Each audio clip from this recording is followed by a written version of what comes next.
Audible is the leading provider of spoken word entertainment and audiobooks, ranging from bestsellers to celebrity memoirs, news, business, and self-development. Every month, members get 1 credit to pick any title, plus 2 Audible originals from a monthly selection, and access to daily news digests from the New York Times, the Wall Street Journal, and the Washington Post, as well as guided meditation programs. Between a full-time job in IT and a full-time job in podcasting, it gets harder and harder to sit down and read the books I'm interested in. This is where Audible comes in. I can listen on my daily commute, relaxing, or while out running errands and still get in the books I've been wanting to get into. You can download titles and listen offline anytime, anywhere. The app is free and can be installed on all smartphones and tablets. Now you can try Audible risk-free with a special 30-day free trial by visiting audibletrial.com/nerdery and murdery. That's audibletrial.com/nerdery and murdery. Don't let your busy life get in the way of that great book you've been wanting to read. Go get your free trial of Audible today. This podcast is sponsored by BetterHelp. This is Geoffrey, and we've talked about many times before that I experience problems and struggles with my mental health. And really, without a healthy mind, being truly happy and at peace is hard. The good news is therapy does work. It's helped for me, but what is therapy exactly? It's whatever you want it to be. Maybe you're not feeling motivated right now and would like some tools to help. Or maybe you're feeling insecure in relationships at work, or you're not dealing well with stress. Whatever you need, it's really time to stop being ashamed of normal human struggles, and it's time to start feeling better because you deserve to be happy. And now you don't have to worry about finding an in-person therapist near you to help. BetterHelp is a customized online therapy that offers video, phone, and even live chat sessions with your therapist, so you don't have to see anyone on camera if you don't want to. It's much more affordable than in-person therapy, and you can start communicating with your therapist in under 48 hours. So join the millions of people who are seeing what online therapy is really about. It's always a good time to invest in yourself because you are your greatest asset. And there's a special offer to Nerdery and Murdery listeners. You can get 10% off your first month of professional therapy at betterhelp.com/nerdery and murdery. That's betterhelp.com/nerdery and murdery. Thanks again to BetterHelp for sponsoring this podcast. You're listening to the sweet and sensual sounds of nerdery and murdery. Seriously, you're an idiot.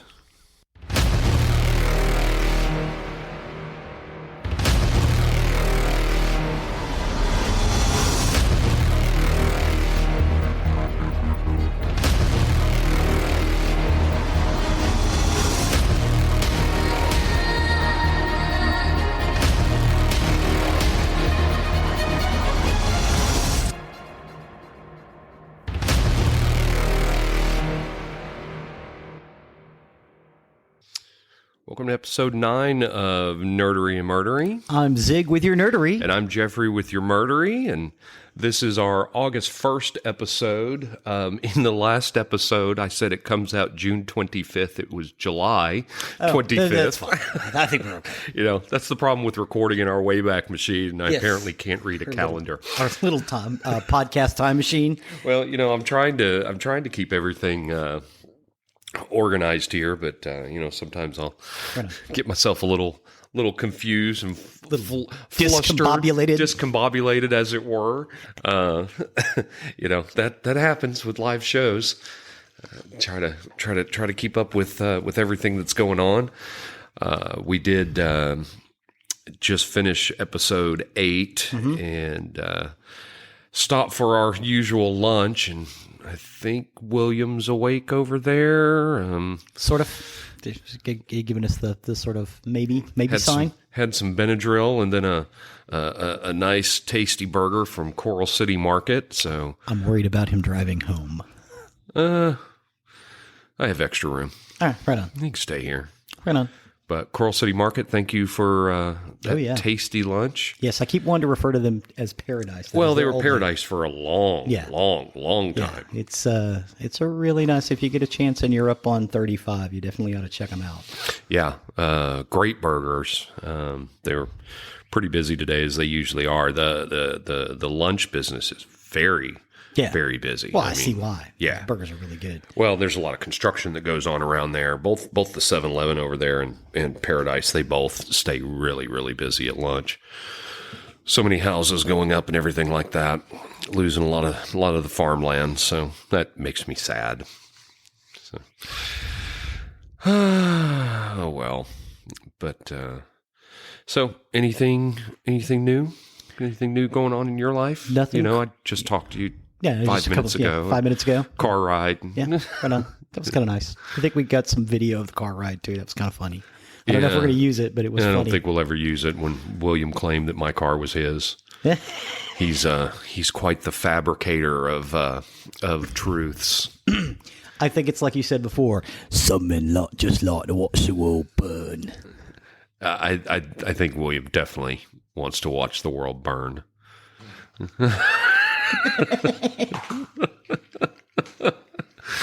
So, yeah, I guess really nothing else new. We kind of talked about it all, off camera, as it were. Yeah, as you do, as you do.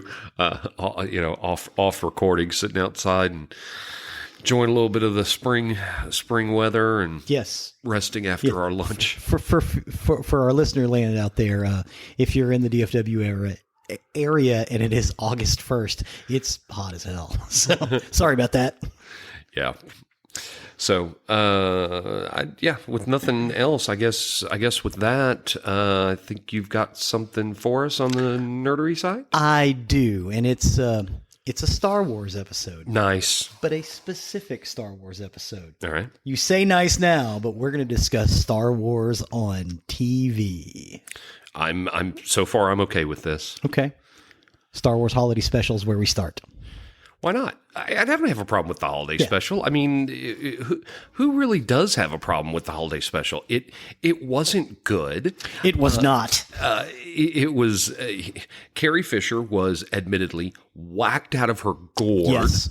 Mark Hamill was recovering from a car accident. Yeah, and reconstructive surgery on his face. Oh yeah, and you can tell in the episode. I mean, he's wearing so much makeup. Yeah.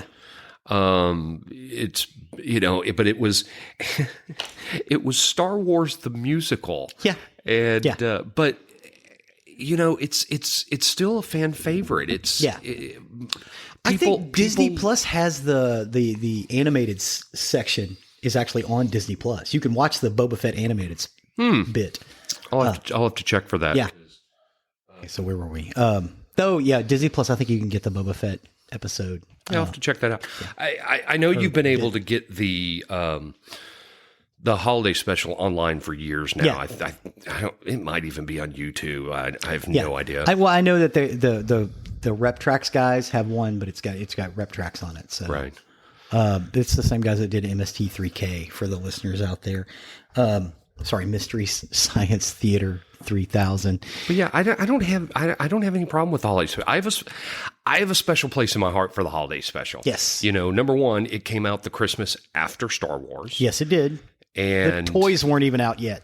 The toys were out, and the reason I know that is that Christmas I got because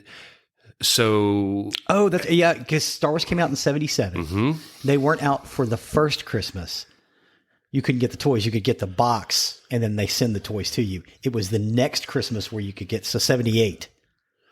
Well, hold on,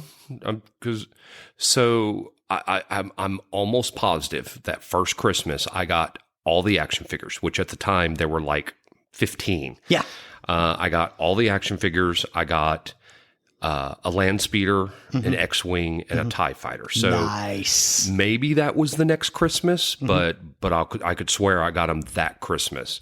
But yeah. So I mean, the Star Wars Holiday Special. It came on a Friday night. Yes, and I almost had to miss it because it was my parents' bowling night and they were wanting to leave. And but I got to see it. So yeah, I got to see it too. And man, my parents were not happy with it. It's like, oh my God. And I was like, this is they went to see Star Wars with me. They loved it. I don't remember anybody being upset with it in my household. I loved it, and that's what I remember. Yeah. I loved it.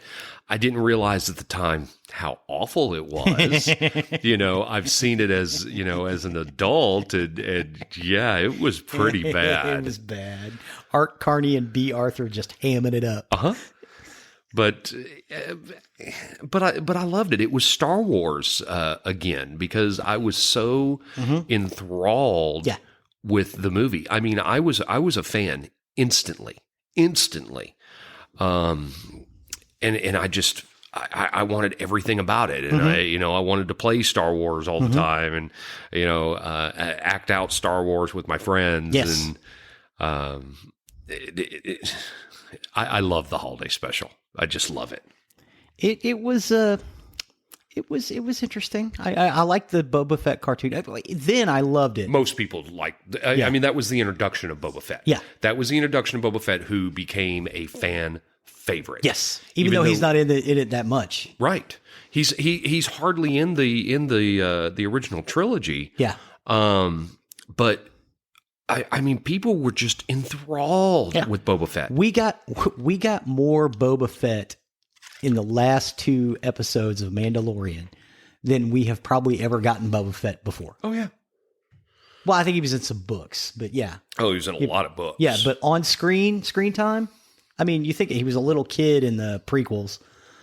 We got a little bit of him, but actually, being Boba Fett, we got to see more of him in those episodes of Mandalorian than anything else. Well, and the cool thing in The Mandalorian is you finally got to see why Boba Fett was a feared bounty hunter. Yeah. You got to see his physical prowess. You got to see what a good fighter he was.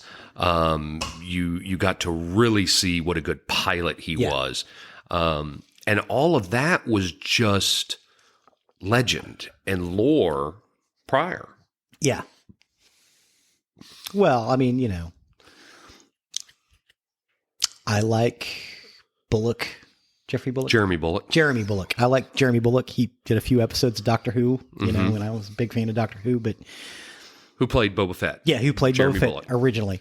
But I mean, you put him upside Tamora Morrison. Oh my God. Yeah. Again, shooting a bullet and throwing it. Tamora Morrison really knows what he's doing. Right. Yeah. And Jeremy Bullock was more of a stunt man, Yeah. Which is why most people don't know what he looks like. Yeah.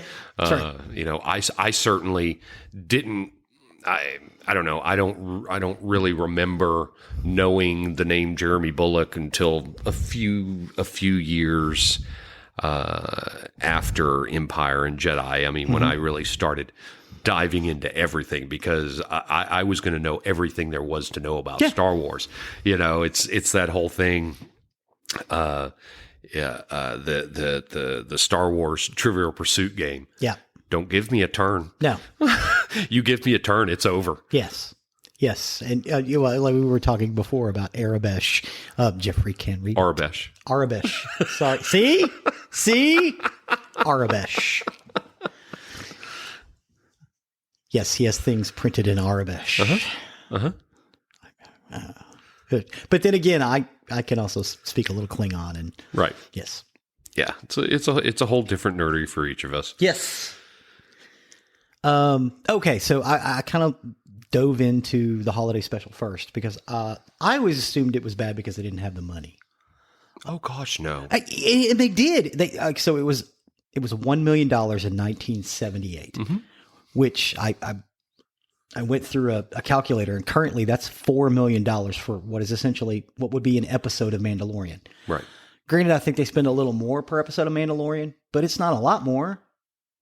And, look what Mandalorian is. Right. Yeah, The Mandalorian it's almost like a movie in every episode. And it's brilliant and funny and gripping and well, and I mean the reason I think it was so bad is we're talking the late 70s. Yes. Disco is still big, even though we're coming towards the end of that and starting in towards, what would be the 80s. But everything was, musicals were big. Yeah. Grease was huge. Variety shows were still big. Variety shows As a matter of fact, that was part of the problem with the holiday special is it was written by a team of 5 variety show writers. Right. And you can tell because that's what it ends up being. It ends up being a variety show. Yeah, with some Star Wars thrown in. Right. And so it doesn't surprise me that it was as bad as it was, just because you're taking Star Wars out of Star Wars and you're trying to make it into a 1970s variety show, which with Maude and Ed Norton. It kind of takes it out of its element. So not surprising. Yes. Something to tickle Will over there. Was it the Maude and Ed Norton? No. I was worried that he was falling asleep over there. I think he was just looking at the wave patterns.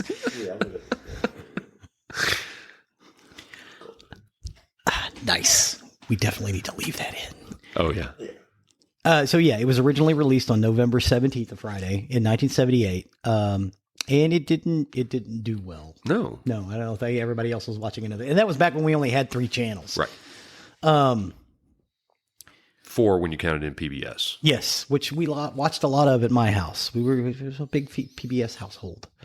The next one I want to talk about is the Ewok Adventure, which was the first Ewok. They made 2 of these. Mm-hmm. I got some information on the budgets and who made it, and it was better. I just went back and rewatched this recently. Both of them. You're welcome.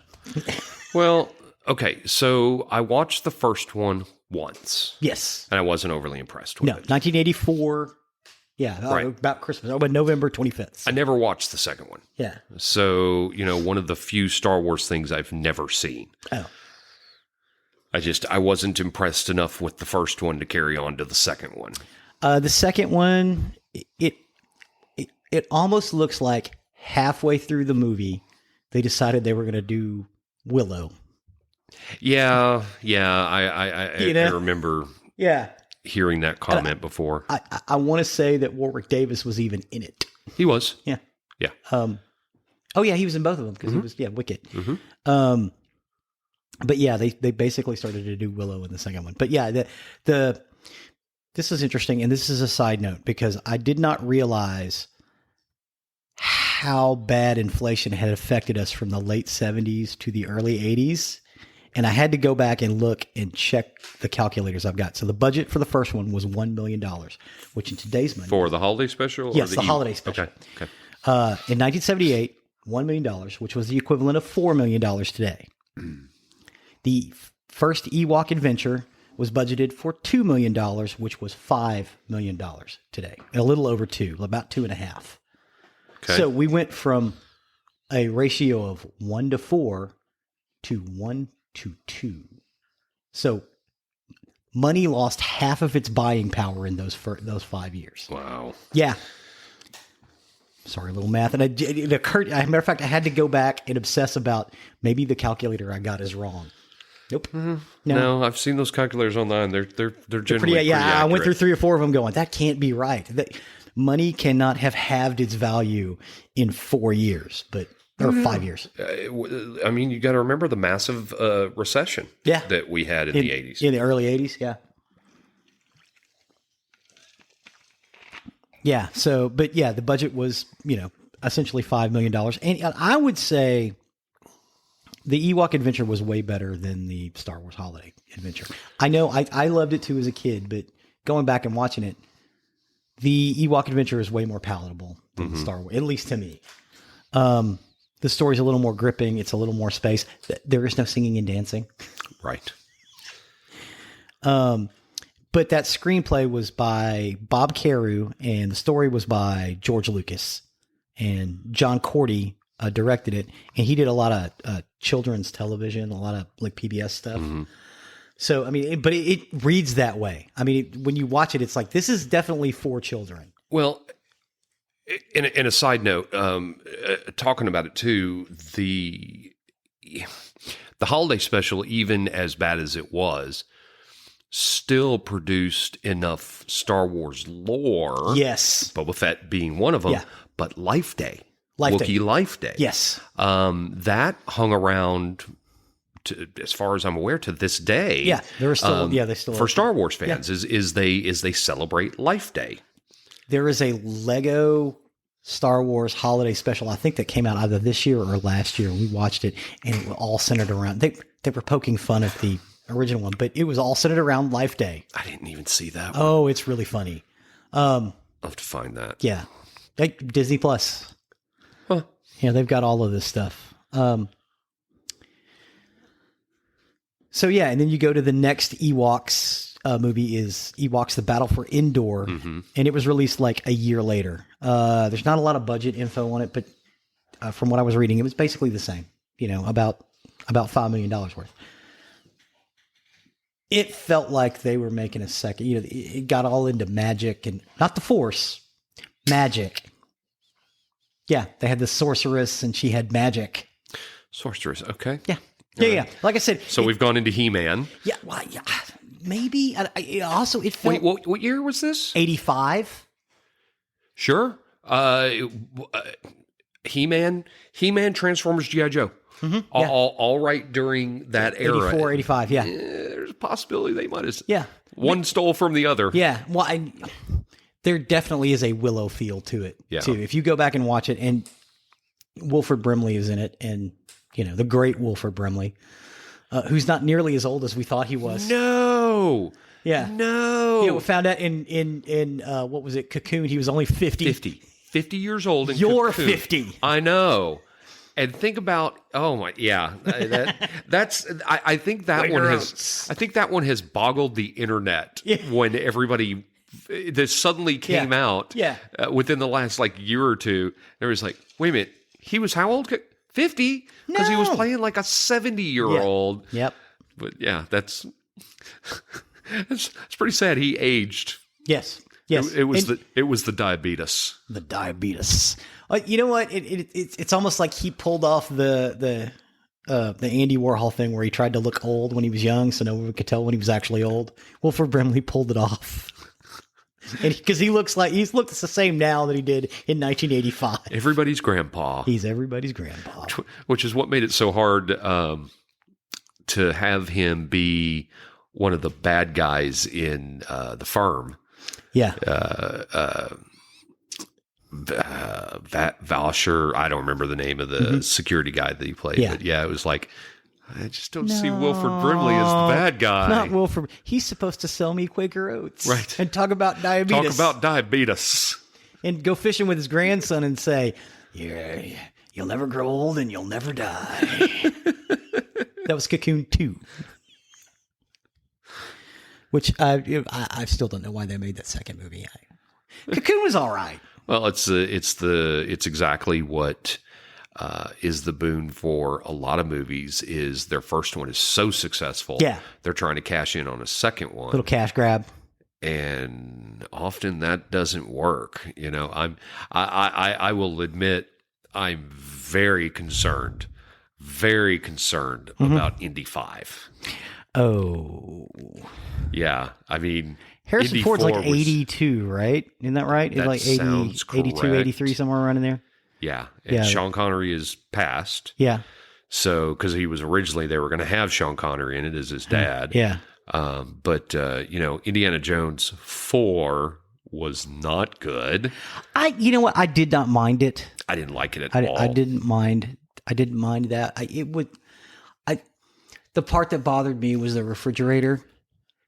And, okay, I understand that they needed to deal with some sort of army ant or something like that. The thing that bothered me most was they were in South America, and they got attacked by Siafu. Siafu, whose other name is African driver ant. Right. The reason they're called African driver ants is because they live in Africa. Not South America, and that bothered the piss out of me. Everything about that movie bothered the piss out of me. So, I can have hopes for Indiana Jones 5. I'm an Indiana Jones fan, so I will see it. But I have a lot of worry about it. Yeah. I'm still going to watch it. Yeah. I'm still going to give it a whirl. I can't not. So anyway, Star Wars. Yeah. Yes. I'm sorry. Circling back to Star Wars. So we're talking about the second Ewok, The Battle for Endor, was released on November 24th, 1985. Roughly the same budget. It was directed by Ken and Jim Wheats, and they were horror guys. They did Nightmare on Elm Street 4, which was a great one. Sorry. I believe. Sorry. Did you say Wheats? Wheats. And horror? Horror. I think you said horror. Horror and Wheats. Okay. All right. Bygones. Wheats. That is a massive dragonfly. Good Lord. Where? It's on the wall outside. Oh, yeah. Ooh. Wow, that's big. It's a big old boy. Thank you. William, go get it. Wow, you heard it. You heard it. We have it on tape. So if I disappear, if I suddenly turn up missing, William is the first culprit. Dude, if you do that, I'm going to have to get another murder guy and then another producer because they're going to catch you. Don't do this to me. DNA. Think about how you're affecting my life. That's what I want. He's just nodding at me. Yeah. All the love. Yeah, sorry. Circling back. Huge dragonfly. Back to the Ewoks. So yeah, they were horror guys. They did Nightmare on Elm Street 4, which I believe was a Dream Warrior. I think that's right. And The Fly 2. 3 was Dream War. You may be right. I watched it. I always liked 3 and 4 were my two favorites. I know. Yeah, I like 3 and 4. Yeah, I mean they didn't take themselves quite as seriously as 1 and 2 did. Yeah. So it kind of got away from that, and you actually, as fun as horror can be, it was in that campy camp. Yeah. So I know one of them had the kid who got sucked into his own waterbed, which I thought was a great effect. I loved that. I even saw a making of just to see how they did that. Great deal. And I think they used something similar in the Battle for Endor. There's a moat. A waterbed effect? That they yeah. suck people Well, down no, a waterbed, but like a moat, and it was a nice little water effect, and it was pretty cool. People getting sucked into this moat with monsters in it. Because of the magic. Yes, because of the magic. Not the Force. Magic. Because they went, let's make Star Wars, let's make Star... You know what? Screw it. Let's do Willow now. So, yeah, and I think that, like I said, the first Ewoks movie, it's a kid's show. And I get that. That's why it's not as gripping. The second one, it's like they just they switch gears in the middle. And I think it's not for lack of, I don't think they were bad for lack of money, for lack of resources, even for lack of technology. Now, I know part of the reason why The Mandalorian is so great is because they have those giant screens on their soundstage. Right. But you could have just as easily done that with matte paintings, because that's what they did back in the day. And I've seen some matte, especially the original Star Wars. There's some matte paintings that you can't tell. You don't know it's a matte painting. If you weren't on set, you would not know that is not matte. Right. Well, and another thing too that just hit me is it's almost like they were trying to draw in a new audience. Yeah. Because part of it, 85. Yeah, that was Star Empire was released in 83. 83. Yeah, so two Ewok movies were 84 and 85. Right. Yeah. So that was probably also 20th Century Fox and Lucasfilms trying to hold on to the Star Wars magic. Yeah. They were done with movies. Yeah. But they, still wanting to produce something out there. So, I'm sure that had a lot to do with it. And I think they were trying to capture a new audience because a lot of the fans were starting to grow up. I mean, for me, I was a teenager. I'm going into high school and I still love Star Wars. Yeah. But so I thought this was very funny. I remember, I don't even remember how long ago now, but posting something on Facebook about Star Wars. and all these people from high school started responding and how much they loved it and everything. I was like, where were all you people when I was in high school? Because I thought I was the nerd who loved Star Wars. Yeah. But they all did. Yeah. And that could be some of what Lucasfilm was seeing is there wasn't the buzz about Star Wars anymore. Yeah. It was kind of the hidden stuff. Yeah. Well, yeah, because high school kids were all about Star Wars when it first came out. That first movie, little kids all the way up through high school kids, they were all about it. But it didn't seem it by the time I got there. No. And I know exactly what you mean. We had to be kind of secret nerds if we wanted to get dates. Yes. We could not talk about Star Trek. Exactly. We could not talk about Star Wars. Yes. We could not talk about Fortress America or that other stuff. So I think I may be right that I think that was Lucasfilm or 20th Century Fox, Lucasfilm, whichever one was doing it. Yeah. But trying to capture a new audience, a new fan base. 10 and under. Yeah. Yeah. With the equal, and they had 2 cartoons on right after that. They had the Droids cartoon and the Ewoks cartoon. Right. And they were on Saturday morning for a couple of years. I would say even in junior high and high school, I was watching them because I was. It was Star Wars, but it was definitely geared towards a younger audience. I know I was still watching cartoons in high school. Yeah. So we're in episode 9. So here we go. Keith Chenoweth and I. So he's now been in every episode. Every episode. Love you. He and I watched cartoons. We watched Transformers. We watched G.I. Joe, and we watched He-Man and She-Ra. We watched these cartoons in the afternoons after school. Yeah. So, but again, that was not something you talked about. You don't talk about that. No. No. Not if you wanted to get a date. Yeah. Not if you wanted to avoid getting your ass kicked by assholes who were going to be bullies because you are a nerd who likes something. Yeah. You're a nerd who likes Dungeons and Dragons. Well, yeah, I do. It's fun. Right. But you couldn't say that in our high school. You They went to Southwest, by the way. Southwest High School, Fort Worth ISD. You were a social outcast for liking stuff like that. Be cool or be cast out. Yeah. But apparently that's kind of maybe how everybody was. Because like I said, all these people from Southwest that I didn't know were fans of science fiction and the whatnot are all replying to stuff on Facebook as we've got older. It's just weird. Yeah, it's odd. It's like, why didn't we sit down and talk about it? Because we were all afraid to be called a nerd. We could have had we were afraid to be labeled, even though I knew I was getting that label anyway. But yeah, these were conversations that we probably could have had. Yeah. That probably would have been some great conversations. Yeah. And the sad, unfortunate truth is there was apparently now, many of us out there that just kind of kept quiet about what we really liked. Yeah. We kept it behind the scenes. Yes. Behind closed doors. That being said. Yes. Well, that's what I think was the whole reasoning behind going more kid oriented. Yes. Yeah. Okay. Yeah. And they basically did. So you get the droids and I don't remember which one went off the air first. We had a couple of those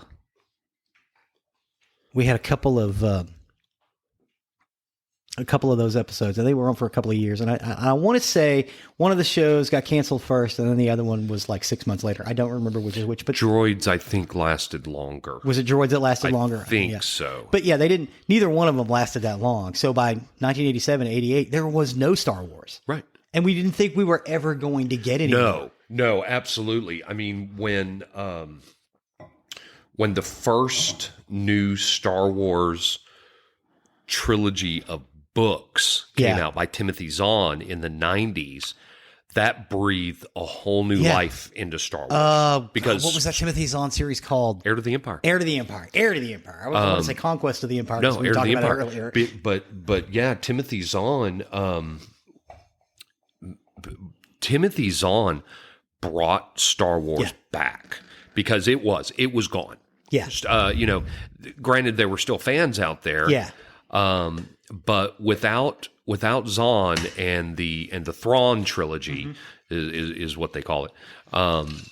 Without that, I don't think we have the prequels. I don't think we have episodes 7, 8, 9. You think it was the books? I don't. Well, and then we got the comics by Dark Horse. like the Freedom Nod Uprising and Right. the Young Jedi series and stuff like that. Those were really good. Yeah. But they were after. Yeah, you're right. They were after Heir to the Empire because Heir to the Empire was what, early 90s? Early 90s. I think without the Timothy Zahn series, I don't think we get the Mandalorian. Wow. I don't think we get there because it was. I hate to say Star Wars was dead, but Star Wars was dead. pretty much. Yeah, Star Wars was dead. I'm with you because I know Kenner produced. Kenner was the company that made the action figures. Great movie about Kenner. If you ever want to get a chance, I think it's called Plastic Galaxies. They just talk all about it. But yeah, they were actually producing some of the droids stuff, and that was the last thing they produced for Star Wars for years. The next thing they got produced were Star Wars Bindums in the mid-90s. And then they started re-releasing the ships, but they were better quality of plastic. Right. So yeah, you're right. I do. I never thought of it. I could that be way. wrong. I could be wrong, but I really do think Timothy Zahn deserves a lot of credit for where we are today with Star Wars. Because then it started the whole books. Yeah. And I couldn't get enough of the books, and there were books coming out constantly. Yeah. And 2 or 3 a month. Sometimes. Yeah. And then we led into the prequels. Yeah. So Lucasfilm, George Lucas is like, hey, there's a new uprising. Maybe it's time. Yeah. So we got that, which eventually led to Disney,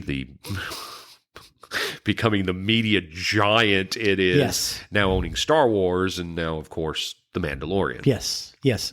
And Marvel. And right. Marvel too. Right.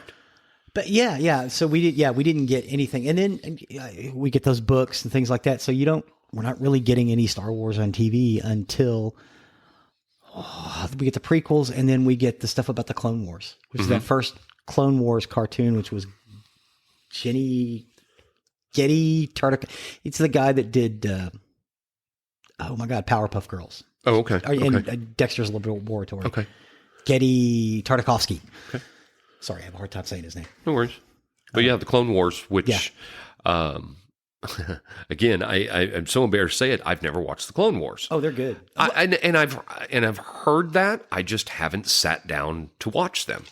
And that's something else I need to do. Is I need to sit down and watch those, and I need to watch Rebels. And Rebels was really good too. I liked Rebels. And we just got the Bad Batch released that I need to start watching. Yeah, the Bad Batch. We got. And of course, they did another season of the Clone Wars too. Yeah, just recently. And then we finally get a good live action series, which is The Mandalorian. And I have watched it multiple times, and I have to say, it may be the best Star Wars I've ever seen. I don't know that I can disagree with you. I got to say, if it's not, then it's 1A and 1B for Rogue Squadron and Mandalorian, because it's Rogue One. I'm sorry. Yeah, Rogue One. We actually have Rogue Squadron coming. Yeah, a live action series. Yeah, which I am really looking forward to. Yeah, because they were talking about that back in the 90s. Right. With my favorite character, Wedge Antilles, who does not get enough play. He got a lot of play in the books. He gets a ton of play in the books. Yeah. Wedge Antilles is okay. So when Luke is talking to the one pilot and like his ship breaks and he has to go and leave, it's always the same guy. It's this character, Wedge Antilles. Wedge Antilles is the only rebel pilot to survive both Death Stars. That's right. The only one. The only one in the attack group. Yeah. First and second. Because Luke wasn't in the second one. Correct. He was in the Death Star, but he wasn't in the attack squadron. Yeah. And the attack against the AT-ATs. He was also there, too. Yes, Wedge was there, too. Wedge Antilles, the actor that plays Wedge Antilles, is also Ewan McGregor's uncle. Yeah. Ewan McGregor? Ewan McGregor. Obi-Wan Kenobi in the prequels. Yeah. And he's getting a new series. He's getting a series, too. Yeah, on television. And so here's what I'm hoping for Obi-Wan. So I'm going to backtrack to Mandalorian real quick. When the trailer, Wedge was also in the gunner's chair in the last Star Wars movie too. When they pant. Yes. Okay, yes. I'm going to tell on myself. When I saw that, I started crying uncontrollably, and my daughter's like, "What is wrong with you?" I was like, "It's Wedge." And then Chloe's just patting me on the shoulder. It's okay, nerd. The Mandalorian, when the trailer first came out, I was so excited because I could tell from the trailer that it looked like it was going to be a Western in space. Yes. Firefly fan. Yeah. Huge Firefly fan. Western in space. Yeah. Excited. Yeah. Space cowboys are awesome. Yeah. And so the Mandalorian was going to be a Western in space. It was going to be awesome. One of the biggest reasons that I was so hopeful for that, and this is what I'm hoping out of Obi-Wan, there was a book called Kenobi, which tells Obi-Wan's story shortly after he arrives on Tatooine. He's alone. He's dropped off Luke. He's alone. He's a hermit. Just keeping an eye on things. He's communing with Qui-Gon because he was taught how to do that. Yeah. And he's very sad. He's very alone. He doesn't understand. His entire universe has been shattered. Yeah. So, and he's on the run. He stays on Tatooine. He's not really on the run, but he's staying under the veil. Yeah. Under the radar. Under the radar. Thank you. You're welcome. But this centers around a story where he ends up going into a settlement to get supplies and ends up getting tied up in this whole thing where he has to help save some people and whatnot. Because he's a good guy. Right. He's going to have to help. And it's very, very much a Western. And so that's why I was so excited about The Mandalorian, because I loved that Kenobi book. And now that's what I'm hoping out of the next, the Obi-Wan series. Ewan McGregor signed on for this, right? Okay, so he's going to play. Ewan McGregor is, so is Hayden Christensen. Oh, yeah. Is he going to be in the suit? That's unclear. There's theories that it could be flashbacks. Okay. There's thoughts he could be in the armor. Don't know, but Hayden Christensen has been confirmed to be in it. Okay. Oh, speaking of things that are confirmed, I'm so sorry. I have to go backwards several episodes now. Okay. I meant to tell you this. I refer back to the replacements a lot. So we're good. Rebecca Romaine is not going to be number one. I just read an article. It's going to be Jennifer Lawrence. But she's been.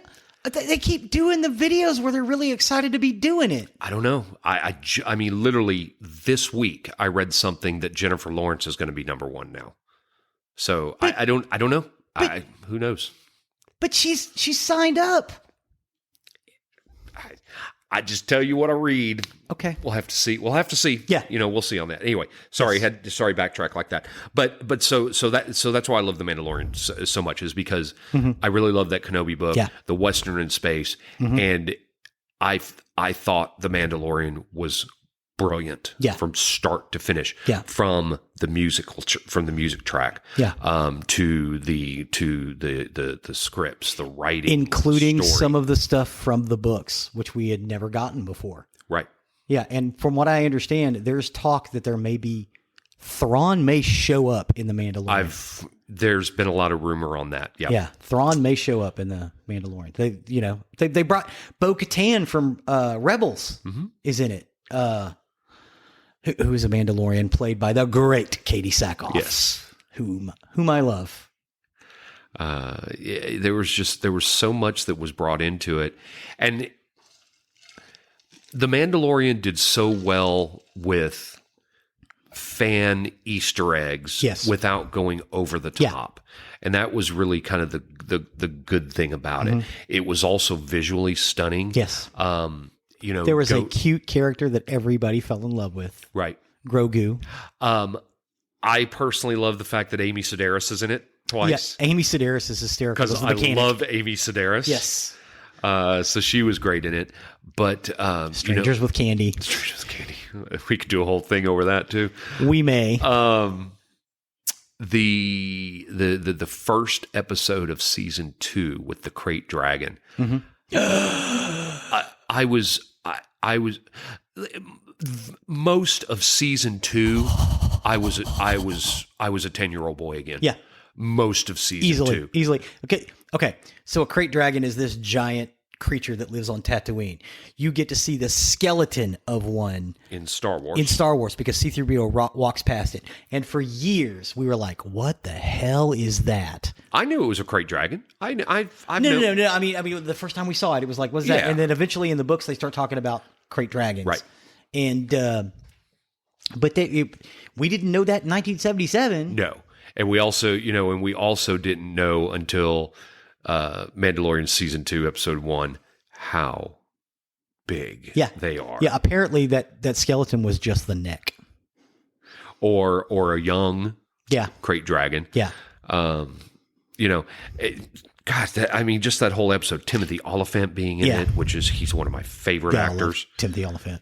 I think, hey, Timothy Oliphant, if you want to come on our show, you can totally come on our show. Yes. You don't even have to say the thing. Because the guy's kidding about that. You don't have to say it. I'll say it for you. I'm obsessed with Justified. Yeah. I think I'm on my fifth or sixth round of it. Great 90s movie called Go, which was a bunch of crazy stuff happening around a trip to Vegas.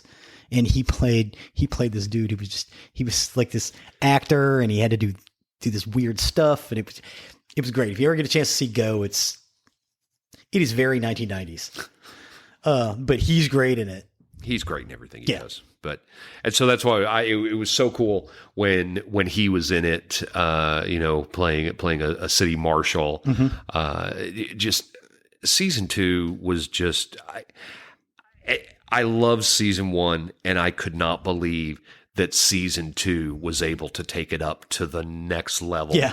By far. Oh, apparently they didn't just have 11; they had settings for 12 and 13. Yeah, exactly.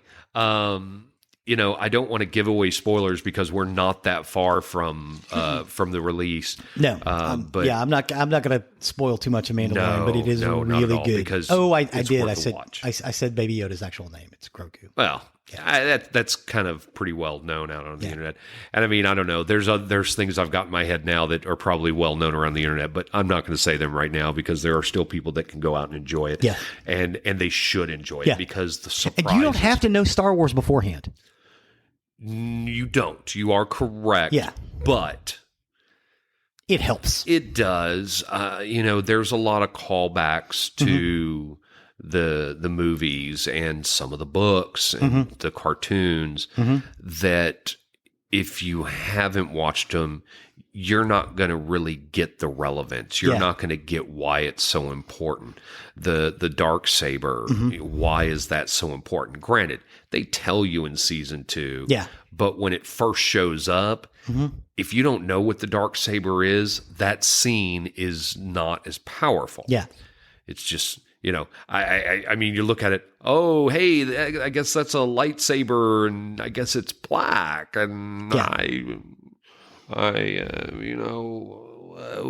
I don't know. What is that? Right. And so I hesitate to say you don't have to watch Star Wars to enjoy it, because I think you can. Yeah. But I think you're really missing out on a lot of what makes it good. Yes. If you don't. Yes. Well, I think we basically covered Star Wars on TV. We've got some stuff coming up. Super excited. Fans, listeners, people out there in nerdery and murdery land, check out The Mandalorian if you haven't checked it out. 100%. Yeah. 100%. And if you watched it once, watch it a second time. It's worth it. Yeah. You will see things that you may have missed. Yeah. I watched it through the first time. I watched it through the second time with Miranda when she came home for holidays. And you get Jawas. Untidi. Yes. Well, that's what I'm saying. You get a lot of callbacks. That's you're making my point for me. So, good stuff. Love talking. I can talk Star Wars all day long. Yes. I can talk Star Wars more than I can Trek, and I love Trek too. But yeah, Star Wars, because that's just been a huge piece of my life, and I am just Don't play Star Wars Trivial Pursuit with me. I wasn't planning on it. You have. I know. Yeah. I know. And I did pretty well. Until I get a turn. Yeah. And then the game is over. Yeah. Just give me all the pie pieces because it's done. Don't play trivia with him at all. You can play trivia with me. I'm not best at all trivia. But Star Wars, I will demolish you on. Yes. Don't let me get onto geography because I'll wipe the floor with you. Yeah, I can lose on that one. Yeah, I will wipe the floor. I see maps in my head.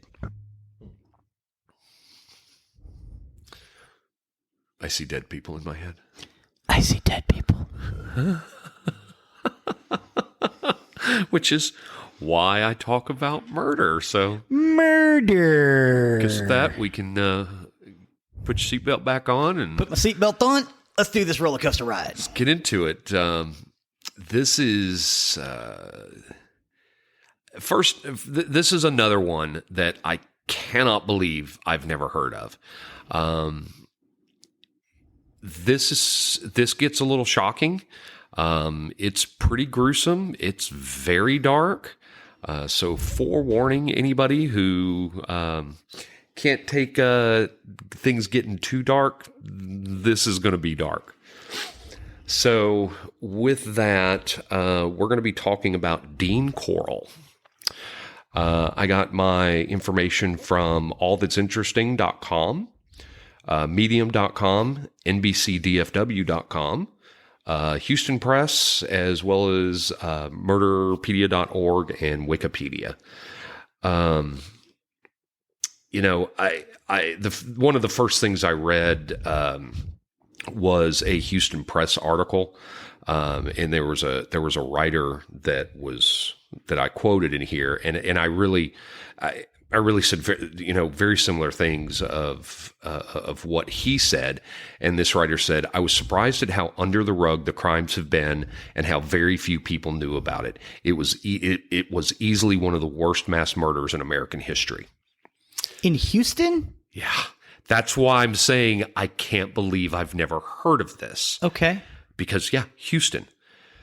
So we start off with Dean Arnold Corll, and it's Corll. So I don't know if I'm pronouncing it right or not, but I'm Corll or maybe Corell. Maybe. Yeah. So I'm saying Corll. Okay. Always made me think of Corll. Corll. Come on, Corll from Walking Dead. Anyway. Corll. So Dean Arnold Corll was born on December 24th, 1939. And as I said before, would become one of the worst serial killers in U.S. history. This is in our backyard. Uh-huh. Practically. Yeah. As I said earlier, this one's going to be dark, and I'm sure this is another one that people are going to turn against me and go, okay, you're just way too dark. He was born in Fort Wayne, Indiana. Another Indiana person. We had the one that murders, another one from Indiana, but the murders wouldn't happen here. He was the oldest child of Mary Emma Robinson and Arnold Edwin Corll. Okay. Dean's father was strict with his children. His mother was very protective of both of her son. They frequently fought and divorced 4 years after the birth of their younger son, Stanley Wayne Corll. So again, a child of divorce, a harsh father. These patterns go. They keep coming over up. And over and keep over. coming up. Dean was said to be a serious and shy child who rarely socialized with other children. However, it was said he displayed concern for the well-being of others. I found that interesting when you kind of get into everything. Dean's parents did reconcile in 1950 and moved to Pasadena, Texas. But this would be very short-lived, and they divorced again. I lost my place. There we are. Pasadena. Yep, in Pasadena. So Mary retained custody of her kids, but she made sure that the boys had regular contact with their dad. Yeah. Mary then got involved with and married a traveling clock salesman. Okay. Named Jake West, and they moved a family to Vidor, Texas. Vidor. That's right there on the Louisiana border. Dean's half-sister, Joyce Janine, would be born here in 1955. And it was here that Jake and Mary started a small family candy company they named the Pecan Prince. Okay. So that's pecan. That's heavy pecan country too. Oh yeah. Yeah. And so Dean, our main character, he worked night and day there while he still attended school. He and his brother Stanley, they worked the candy making machines and packed the candy. And then their stepdad Jake would sell the candy on his sales route, so making a name. This route often involved travels to Houston, and much of the candy was sold in Houston, so it was becoming popular there. Okay. From 1954 to 1958. Vidor to Houston, that's only a couple of hours. That's not a bad drive either. Yeah. Okay. Sorry, go ahead. From 1954 to 1958, Dean attended Vidor High School, and he was, again, well regarded as a well-behaved student. He achieved satisfactory grades. And when they say that, he just kind of stayed off people's radar. He wasn't a great student. He wasn't a poor student. He was just, he was just there.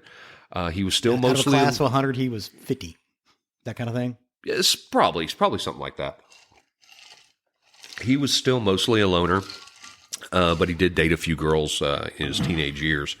And I did add that to say in his early life to teenage years, there doesn't really point to a whole lot as a future of a serial killer that many others will display.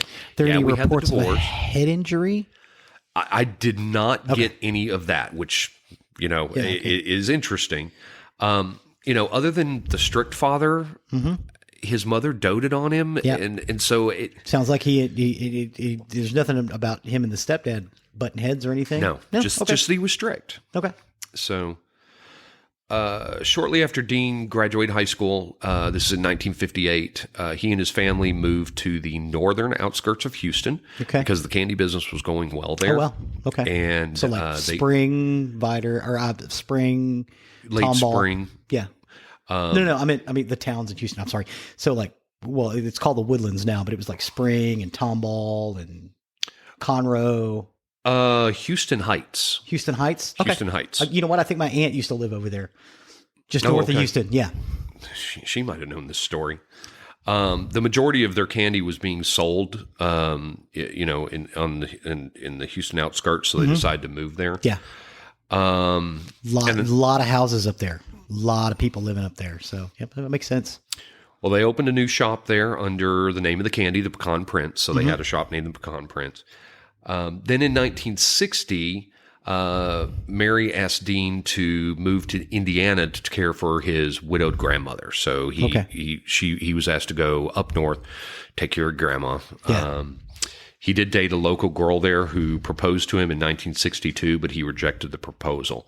I left that in importantly because of things that come up. I wanted to leave in the fact that he did date years before and girls.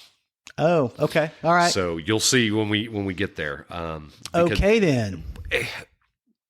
I left it in because, again, I'm trying to figure out where this guy twisted, where he broke bad. Yeah. To use that coin. Oh, if you're going down the road, I think you may be going down. Maybe it was because he couldn't be honest about what he wanted. Maybe.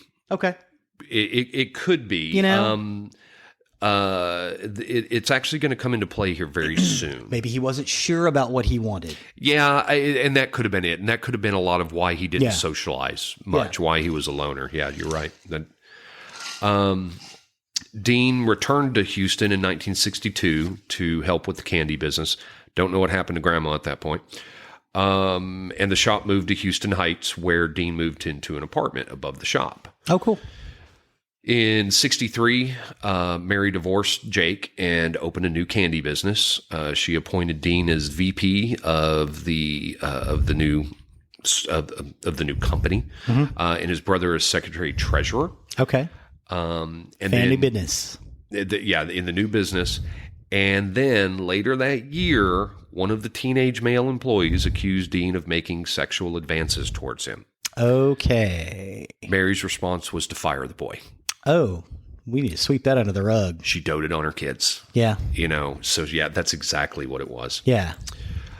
Dean was then drafted into the Army on August 10th, 1964.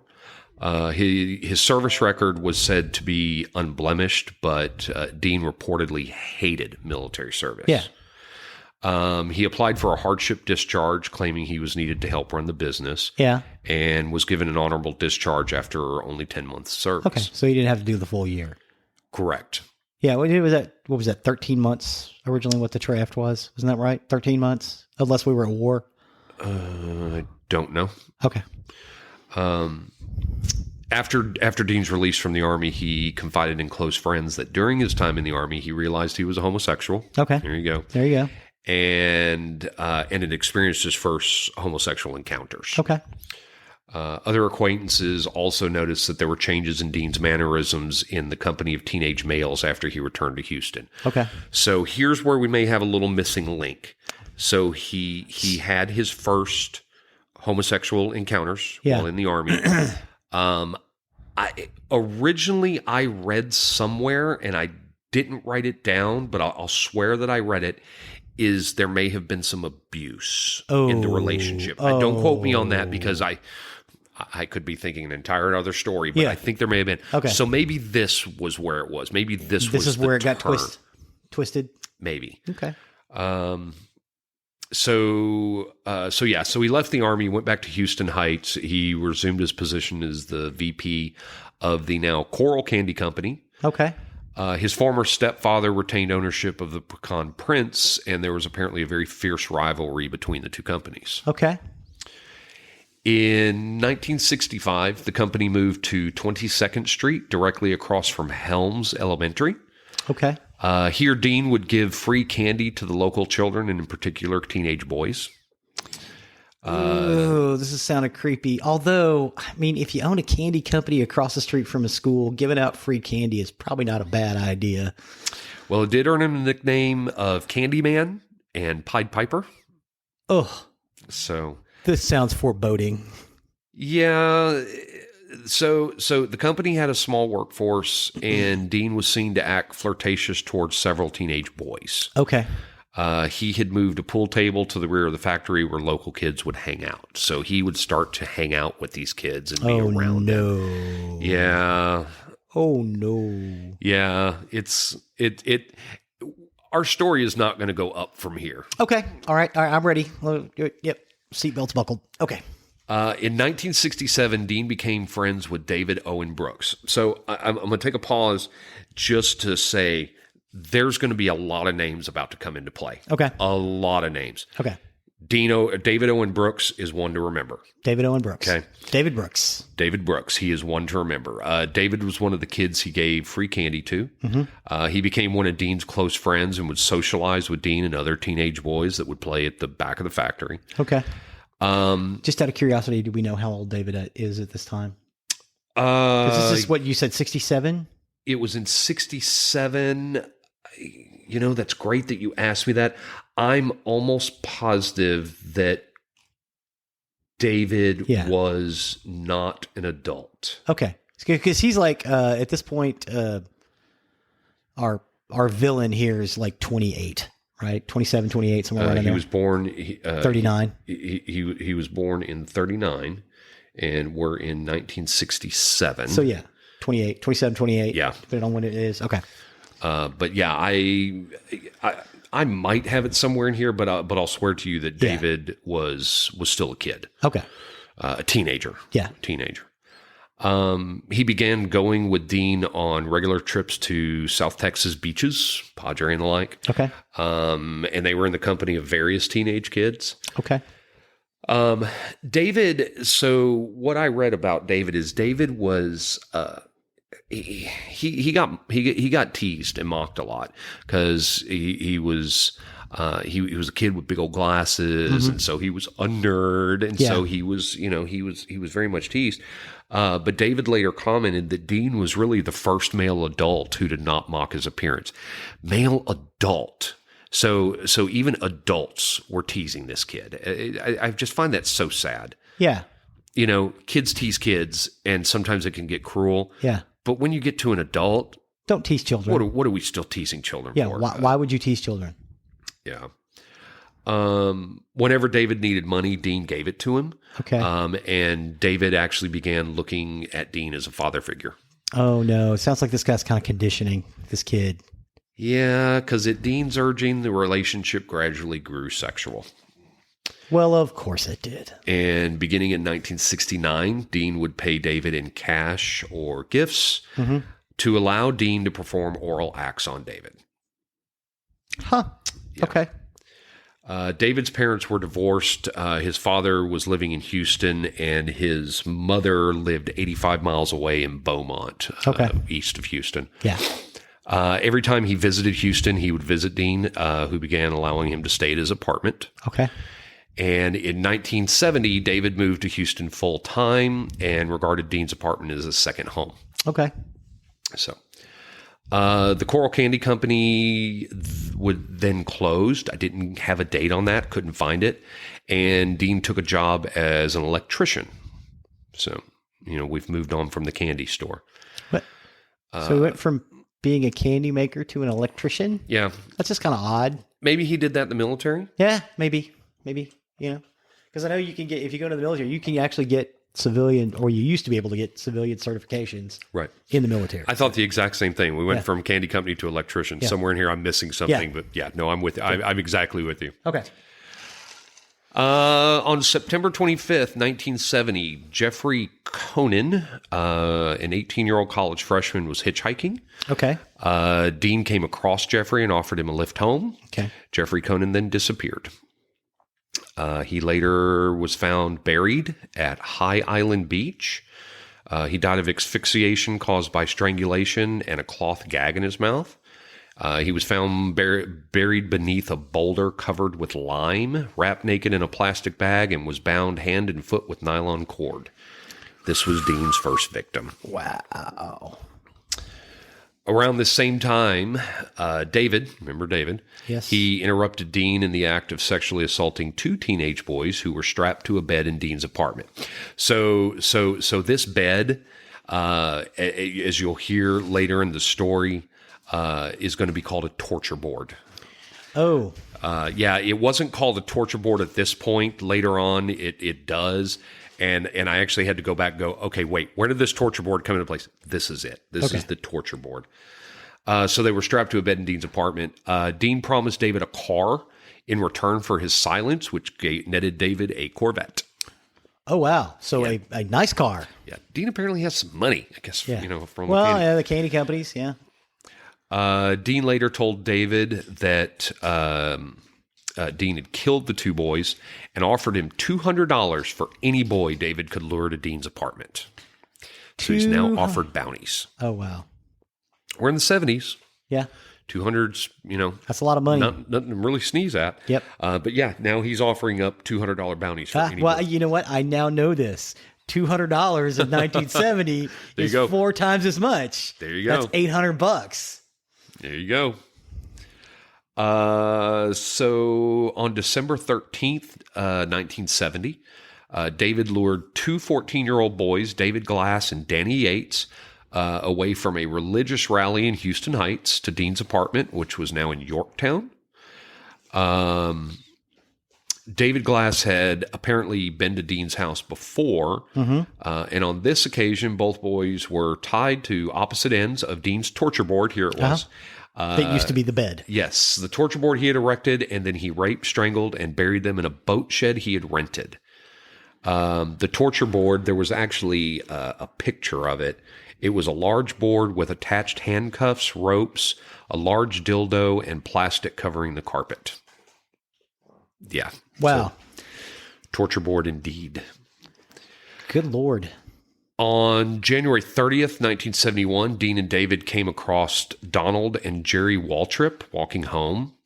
Both were enticed into Dean's van and driven to an apartment Dean had rented on Mangum Road. And they were raped, tortured, strangled, and then buried in the same boat shed. Yeah. There's going to be a lot here. There's more. There's a lot more. Between March and May 1971, Dean abducted and killed 3 more people, all of whom lived in Houston Heights, and all were buried in the boat shed. So I'm going to pause here. I think I actually wrote this later on as well, because I think I think there was a lot of criticism. Maybe. There's a lot of people disappearing from Houston Heights. Yeah. Teenage boys. Yeah. Why are people not taking notice? Yeah, exactly. And maybe they are, but at this point, when I was doing my research, I didn't find a whole lot about it. Yeah. But I mean, at this point, we've got what, half a dozen kids right now? Just in Houston Heights is not that big. I don't know. I don't think so. I'm not. I mean, sure. especially in the 70s. Well, in these 3 abductions, David was known to been having a party. 15-year-old Randall Harvey was last seen by his family on March 9th, cycling towards Oak Forest, where he worked as a gas station attendant.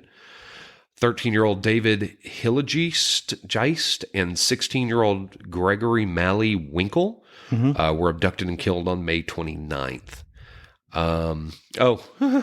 Okay, here we go.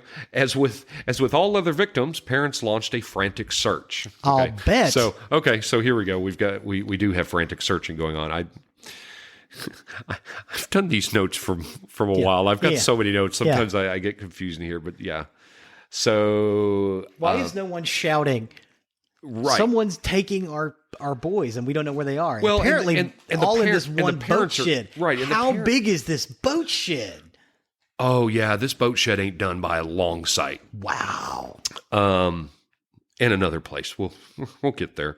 So the parents, but it doesn't say the police. So yeah, so that's what I just don't understand how the police are not. I don't know, because maybe Houston Heights is bigger than we're thinking it is. Maybe they couldn't cover it. It's possible.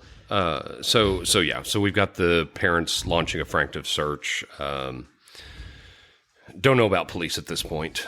So now we're going to get the next name to remember. This is a 15-year-old boy named Elmer Wayne Henley. Okay. They all have 3 names, or just Wayne. And he offered to distribute posters offering a cash reward for information on the missing teenagers.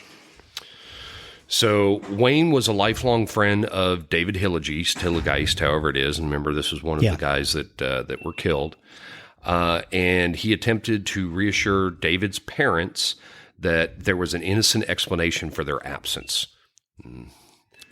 Again, we've not heard the last of Wayne. Yeah. On August 17th, 1971, Dean and David ran into a 17-year-old friend of David's, a kid named Reuben Watson Haney, who was walking home from a movie.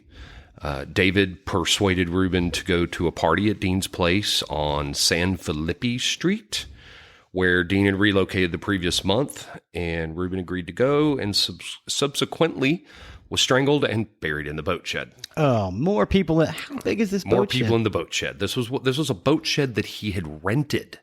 Yeah. So, yeah. In September of 71, Dean moved again.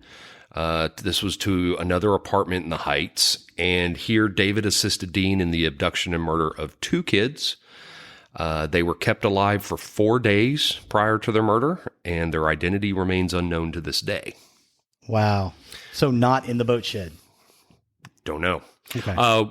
No, wait. I think later I think they may have been one of the unidentified bodies, because there's some unidentified bodies later. Wow.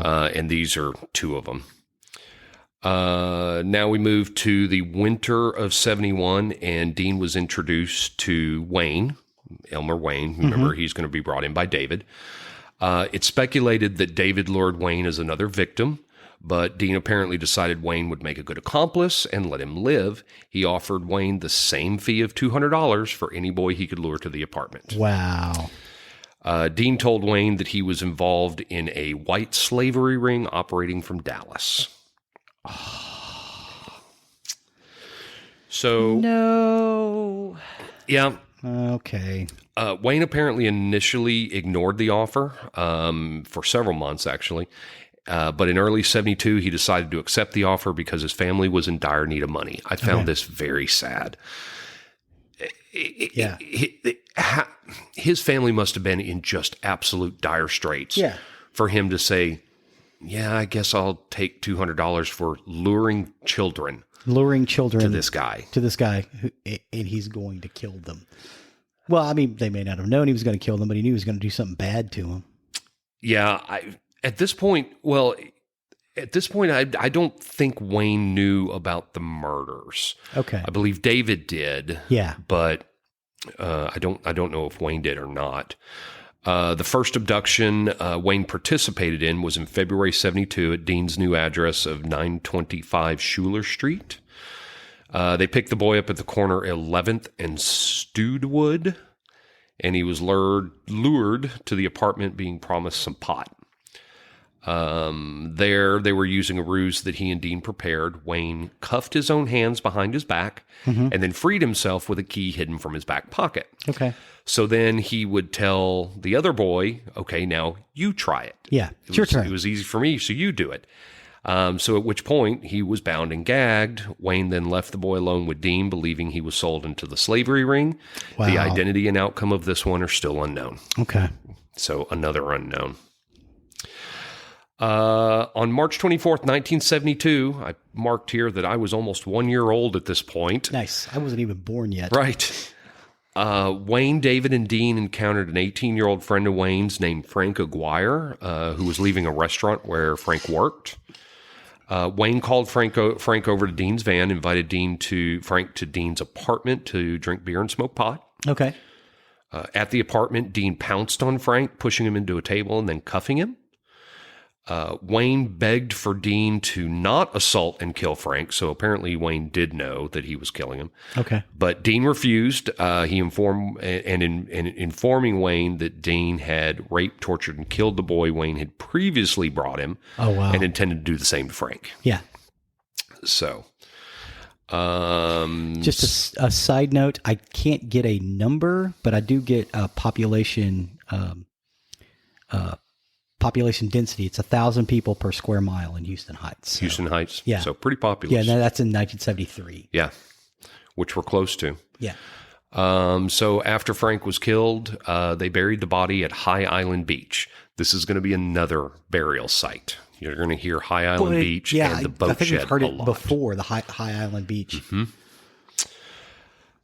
Despite the new revelation that Dean was in fact killing the boys that were brought to him, Wayne became an active participant. So at this point, Wayne was not, I guess, didn't know that the boys were being killed, and now he has. On April 20th, Wayne assisted with another abduction. This was Mark Scott, who was well known to both David and Wayne.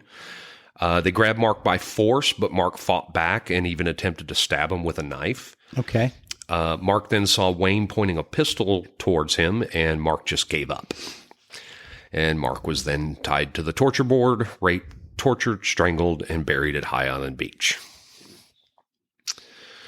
David later stated that Wayne was especially sadistic in his participation of the murders. Oh, wow. On June 26, Wayne assisted in the abduction of two kids named Billy Balch and Johnny DeLome.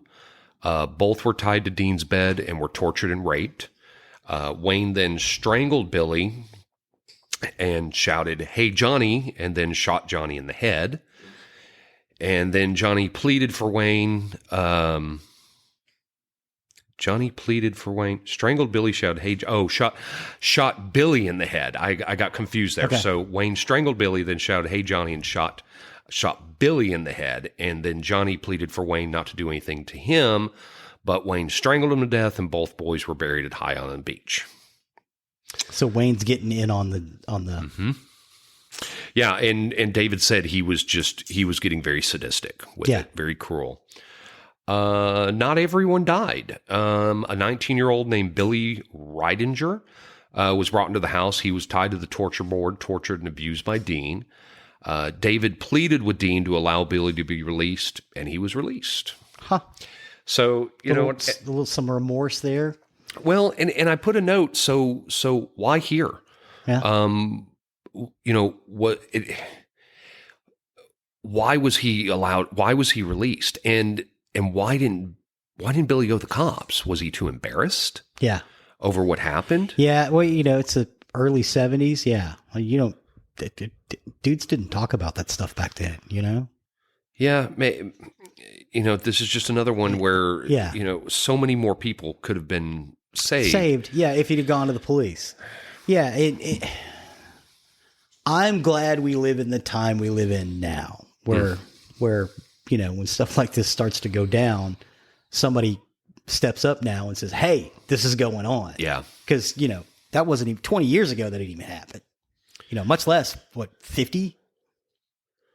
Another one that didn't die. David once entered the house and was knocked unconscious by Wayne. So David walks in and Wayne just knocks him out. Wayne did tie David to his bed and apparently beat him repeatedly before releasing him. But David stayed and continued assisting with the abductions. Why? Right. Why? Right. This is... Oh, okay. Hey. Oh, my God. They're going to try to kill me. Okay. Yeah, I got to quit. Why didn't he just go to the police? Why didn't he go, look, maybe he... Exactly. Questions I was asking. Yeah, okay. I can understand him not going to the police because he's involved now. Okay. I get that. But why keep coming around? Right. Book. After leave. Yeah. I don't know. Had they alienated themselves from their families at this point? Yeah. It's hard to fathom. It's hard to fathom at this point. Yeah. Dean then moved to an apartment at Westcott Towers in 1972. He moved a lot. Mm-hmm. Here he killed 2 more victims. 17-year-old Stephen Sickman was last seen leaving a party in the Heights shortly before midnight on July 19th. Mm-hmm. He was savagely beaten about the chest with a blunt instrument before being strangled and buried in the boat shed.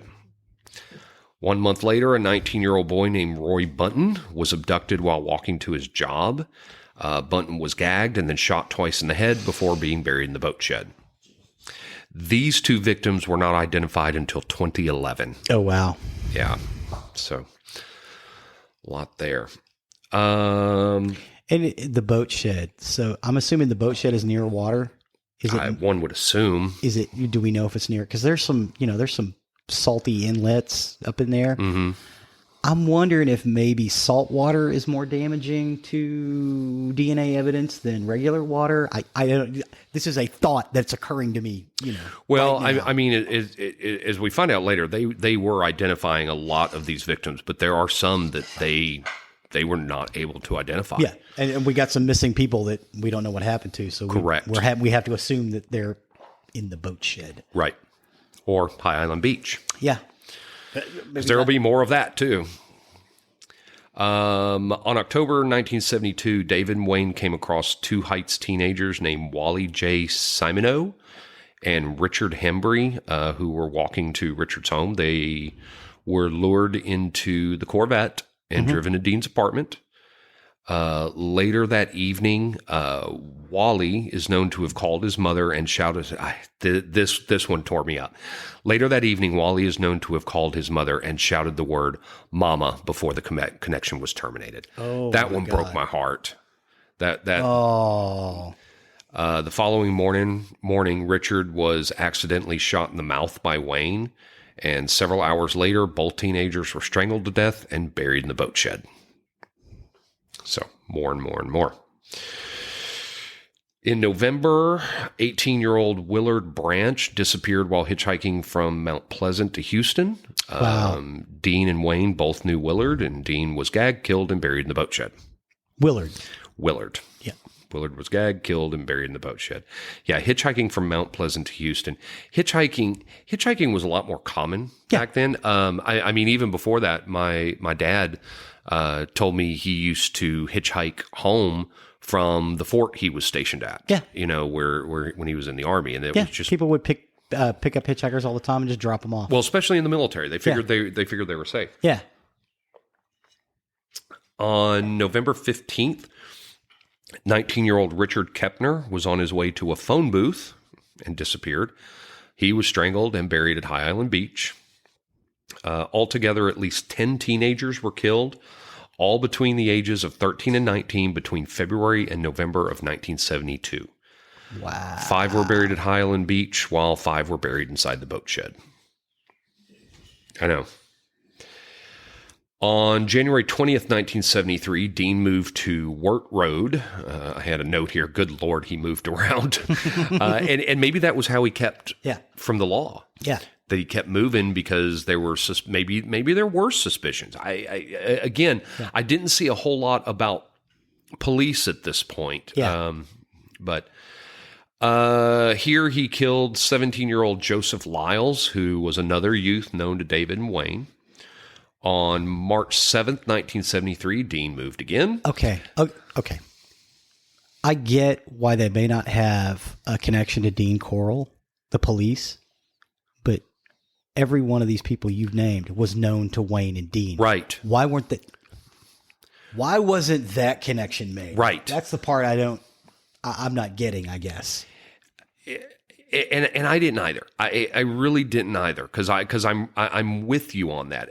Because as I'm going through these articles that I'm reading through, the common thing I'm getting out of all of them are known to Wayne and David, buried in the boat shed, buried at High Island Beach. I mean, it was just a repetitive thing over and over. And as I'm typing my notes, it's just over and over. I'm just typing these exact things. They're doing the exact same things. Yeah, and if this is a tidal estuary that leads into Houston, and there are a lot of those that do, those things change course all the time. I can't believe one of these bodies wasn't discovered. Now, okay, I get the boat shed. They're inside the boat shed. But High Island Beach. High Island Beach, yeah. I am assuming that other people go there. Well, and I mean, I don't know how popular High Island Beach is. And I also don't know how far down they were buried. Yeah. I don't get a lot of that. Yeah. So. Well, and and if it is a beach and it's got sand, you'd have to bury them down pretty far for them to not smell. But there could also be a crab bed at High Island Beach, and crabs will pick anything apart. Yeah. I mean, other than bones. Yeah, could be. On March 7th, 1973, Dean moved again. This time he moved to 2020 Lamar Drive, which was a place his father once lived. Okay. Found interesting. There were no murders between February 1st and June 4th. Okay. Possibly for two reasons.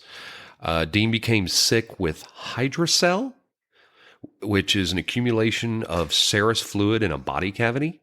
And also Wayne had temporarily moved away to Mount Pleasant in an apparent effort to distance himself from Dean. Okay. So we've got a few months here where there's no murders. Okay. Beginning in June, though, after June 4th, Dean's rate of killing increased dramatically. Okay. Later, both David and Wayne would testify that the increase in killings was very much a bloodlust from Dean. Okay. That he just seemed unstoppable. They said they knew when Dean, quote, needed to do a new boy, when Dean would appear restless, smoking a lot, and making reflex movements. Okay. So they could tell. Yeah. It was time. So on June 4th, 1973, David and Wayne abducted 15-year-old William Ray Lawrence. We keep coming with these Southern names. Yeah. William Ray. These real Southern boys. He was last seen alive by his father on 31st Street. They said after 3 days of abuse and torture, William was strangled and buried in Lake Sam Rayburn. So we have a new place now. Okay. 2 weeks later, my cousin lives in Lake Sam Rayburn. Julie, I think that's where she lives now. Yeah. 2 weeks later, 20-year-old Raymond Stanley Blackburn was abducted, strangled, and buried at Lake Sam Rayburn. Okay. You know what? That lake may have just been built at that time, too. Possible. Yeah. We've got all these man-made lakes here. Yeah. On July 6th, 1973, Wayne began attending classes at Coach's Driving School in Bel Air. And this was apparently to meet more kids because here he met 15-year-old Homer Luis Garcia. The next day, Homer called his mom to say he was spending the night with his friend. He ended up being shot and left to bleed to death in Dean's bathtub before being buried at Lake Sam Rayburn. Wow. 5 days later, on July 12th, 17-year-old John Sellers was abducted, bound, shot to death, and buried at High Island Beach. Good God. David now gets married in 1973. I found this fascinating. Suddenly, he's getting married. So he has a regular life outside of this murdery stuff. Apparently so. Ugh. and exactly, and that's kind of where I was on that. It's like It's breaking my brain. how do you do these things? Yeah. And yet you're apparently dating regularly enough that you're now going to get married? Yeah. I cannot fathom this level of psychotic. No. I can't fathom it. Yeah. How? And there's enough serial killers out here that so are this far way. the only thing that you said that I can really compute with. I mean, other than I try to get my brain around the logistics, which is, that's just Right. because I like to keep it straight. Because And that's the great. story has to make sense. But the only thing that I can identify with was the one kid moving to Mount Pleasant to get away from it. Right. That's the only thing that makes sense. Right. From a human being. But then he standpoint. comes back. Yeah. And, maybe this is a case of like we see with cult leaders, Mm-hmm. which, I intend to cover some cult leaders or some cults too. You see this. Like Sonic Temple. Sorry, that's a joke. No. That's a joke. I'm sorry. It's a band, The Cult. They had an album called Sonic Temple. It's awesome. No. Billy Duffy on the cover. You're an idiot. But the psyche of these, it may be just like you see with cults, that you have this leader. They can't stop. They can't stop. They have to keep following. They have to keep going. You'll hear stories of people that leave cults or are taken from cults only to go right back because that's just what they know. And so was that a case here? That it's just that's what they knew and they kept going back to it. But at the same time, how do you live a normal life outside of this? Yeah, you don't. But he did, apparently. Well, okay. Maybe from all outside appearances, it was a normal life. Right. I guarantee you that was not a great relationship if he was off murdering people on the side. Maybe. So he marries in 1973 and actually left Wayne. Left Dean, which left Wayne temporarily as the sole procurer of victims. Assisting in and who then assisted in the murder and abduction and murder of 3 Heights kids between July 19th and 25th. One of the victims was actually a brother of a previous victim. Oh, Jesus. Michael Bouch, who was the brother of Billy Bouch, was last seen by his family on his way to get a haircut. Going to get a fucking haircut. Yeah. And you're not going to return. Yeah. In what is probably a safe, happy little town. I don't know that it was safe. I don't know. Okay. I have been to this area. It is suburbia.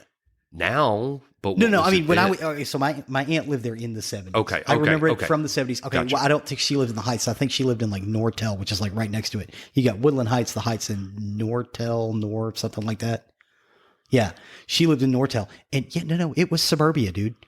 Wow. Yeah. So Michael Bouch was strangled and buried at Lake Sam Rayburn. Wow. The other 2 victims were Charles Cobble and Marty Ray Jones. They were abducted together in the afternoon on July 25th, and they would be buried in the boat shed. On August 7th, 1973, Dean would kill his last victim. August when? August 7th, 1973. It's like 2 weeks before my birth. This was a 13-year-old boy named James Stanton Dremala. David was back in the picture now. Okay. And he and Dean abducted James, who had been riding his bike in Pasadena.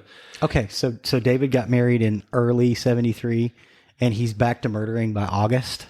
Yeah, he was married in July of 73. Okay, so he was away a month. And is back in August, Okay, right? all right, I'm with you. Okay. James was riding his bike in Pasadena, and they tied James to Dean's torture board, raped, tortured, and strangled him with a cord before burying him in the boat shed. Yes. I don't mean to make fun of this, but when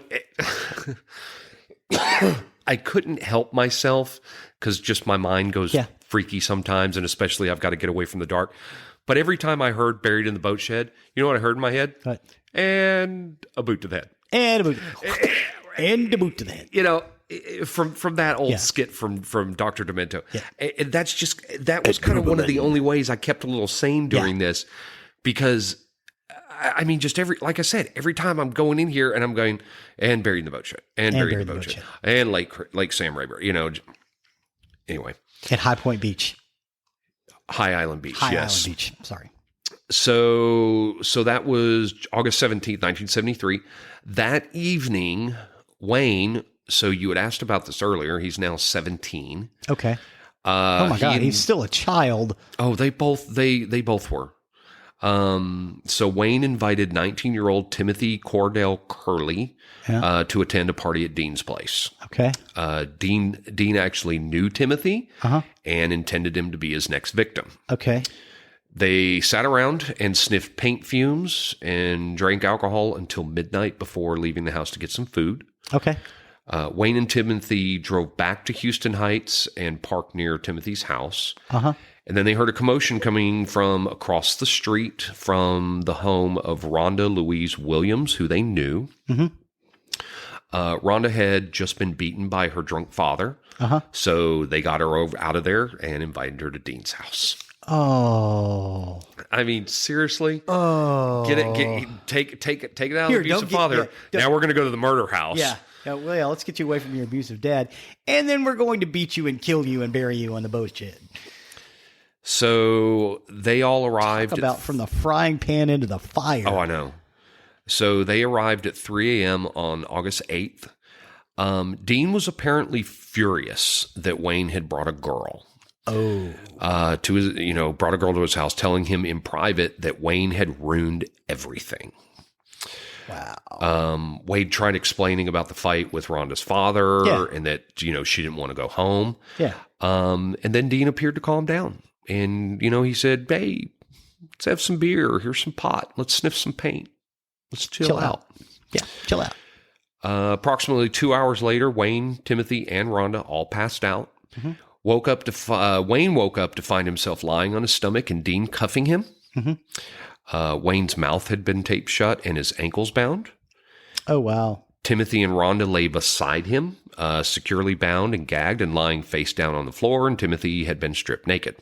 Okay. Dean did notice that Wayne was awake and removed the gag from his mouth, at which point Wayne, was like, "Please let me go. Please just let me go." And Dean told him that, he was pissed off at him for bringing a girl in his house and that he was going to kill all three after torturing Timothy and Rhonda. Oh, wow. He shouted, "Man, you blew it bringing that girl. I'm going to kill you." This is a quote. "Man, you blew it bringing that girl. I'm going to kill you all, but first I'm going to have my fun." Wow. He then began kicking Rhonda in the chest before he lifted Wayne to his feet and dragged him into the kitchen. Dean pointed a .22 pistol against Wayne's stomach and threatened to shoot him. So Wayne was trying to calm Dean down, and he promised, "Hey, you know what? Just let me go. I'll help you. I'll help you torture and murder them. Please don't do anything to me. Just let me go. Let me go." So after about 30 minutes, Dean agreed and he untied Wayne. They then both carried Timothy and Rhonda into Dean's bedroom, tied them up on opposite sides of the torture board. Okay.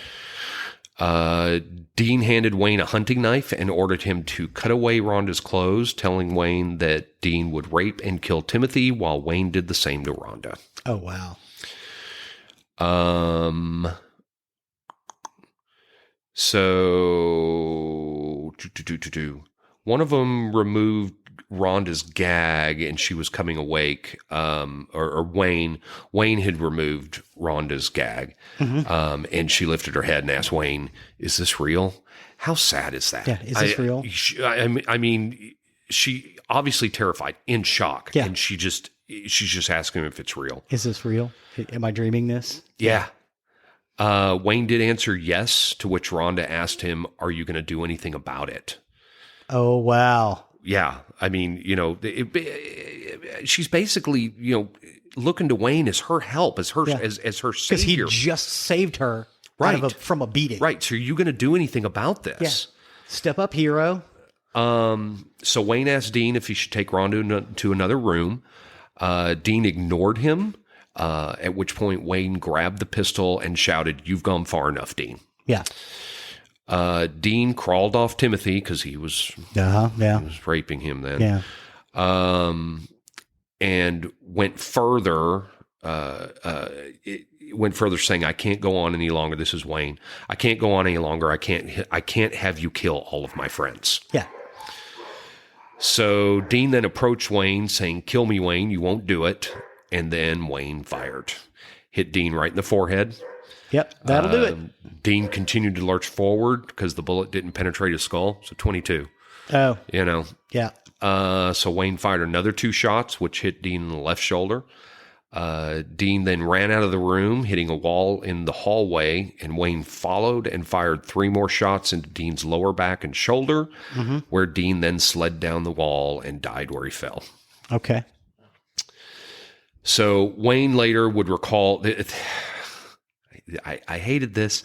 Wayne later would recall that his thoughts at the time were that Dean would be proud of him and his actions during the fight.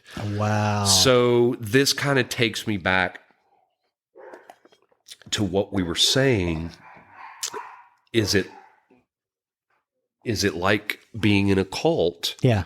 Where they're so brainwashed by this cult leader. Yeah. His thoughts were Dean would have been proud of him. Dean would have been proud of me. I committed that murder well. Yeah. Oof. Yeah. No, that's oof. I don't even want to think about that. So after the shooting, Wayne released Timothy and Rhonda and asked, maybe you should just leave.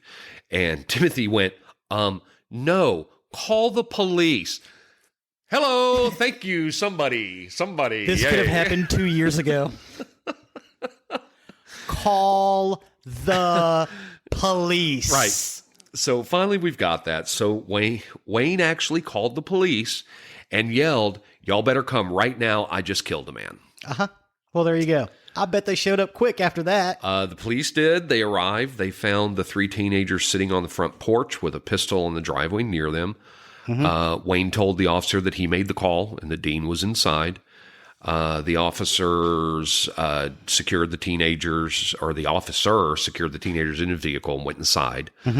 After he discovered Dean, the officer went back to the car, read Wayne his Miranda rights. In response, Wayne shouted, "I don't care who knows about it. I have to get this off my chest." Of course he did. Yeah. He's at this point, a 17-year-old kid. Yeah. Timothy later told detectives that before the police officer arrived, Wayne had informed him, "If you wasn't my friend, I could have gotten $200 for you." Yeah. Wow. Wayne confessed to everything, and he accompanied police to the boat shed where they found a stolen half-strip car, a child's bike, a large iron drum, water containers, 2 sacks of lime, and a large plastic bag full of teenage boys' clothing. Wow. So I'm going to forewarn everybody right now, this is about to be very gruesome. If you want to avoid it, you might want to go forward about 30 seconds. All the victims had been sodomized, and most had evidence of sexual torture. Pubic hairs had been plucked out, genitals had been chewed, objects inserted into their rectums, and glass rods inserted into their urethra and smashed. Cloth rags had also been inserted into mouths, and adhesive tape wound around their faces to muffle their screams.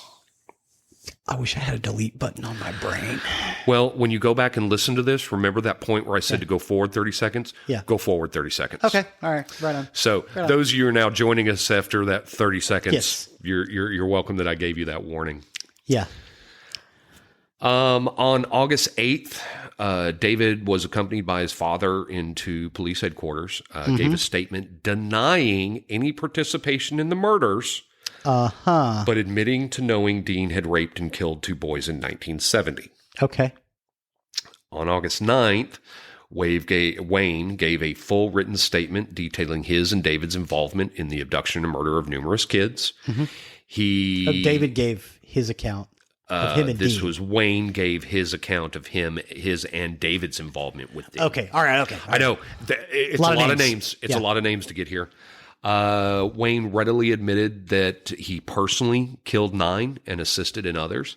He said only 3 of them had David not assisted, and those were 3 in 1973. That afternoon, Wayne went with police to Lake Sam Rayburn to show them where more bodies could be found.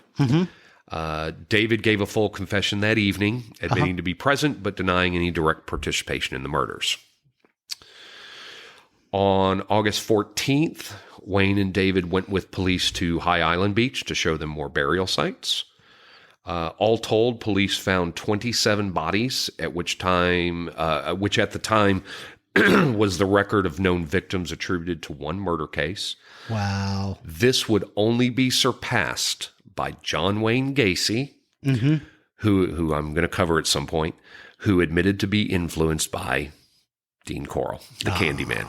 He actually said he was influenced by the Candyman. Wow. So here's where we talk about the police a little bit. So the families of the victims were highly critical of the police. I'll bet. They claimed the Houston police had been quick to list the missing boys as runaways and not worthy as major investigation. Yeah. Oh, it's teenage boys. They like to smoke weed. They got long hair. I guarantee you that's what it was. Maybe. I guarantee. Texas in the 70s sucked if you were just a little bit different. Everett Waldrop, the father of Donald and Jerry, these were victims. You may have forgotten some of the names, the plethora of names. So I put in there that these were victims. But Everett Waldrop, the father of 2 of the victims, told police shortly after his sons disappeared that an acquaintance actually saw Dean burying what appeared to be bodies at the boat shed. Why didn't someone say something? Police did a cursory search around the shed before dismissing the report as a hoax. So somebody did say something, and police kind of went, looks like everything's okay. That's fine. Yeah. Oh, looks fine over here. Let's go beat up some kids on the street. It's crazy. By May 1974, 21 victims had been identified, with all but 4 having lived in or had close connection to Houston Heights. 2 more were identified in 1983 and 1985. Okay. Elmer Wayne Henley was brought to trial on July 1st, 1974. By July 15th, both counsels presented their closing arguments. The DA, Carol Vance, apologized to the jury for not being able to seek the death penalty, adding that the case was the most extreme example of man's humanity to man that I've ever seen. Wow. The jury deliberated for 92 minutes before finding Wayne guilty for all 6 murders for which he was tried. On August 8th, Judge Preston Dial sentenced Wayne to serve 99 years for each account, totaling 594 years. Whoa. He is currently serving his sentence at the Mark W. Michael unit in Anderson County, Texas, and is next eligible for parole in 2025. Wow. David Brooks was brought into trial on February 27th, 1975. He was only brought in for the trial of William Ray Lawrence. His defense attorney, Jim Skelton, I know that name. Jim Skelton, he might be a local guy. Maybe. That sounds familiar. Because that's a very familiar name. Jim Skelton argued that David did not commit any murders and that it was Wayne who was the active participant in the actual killings.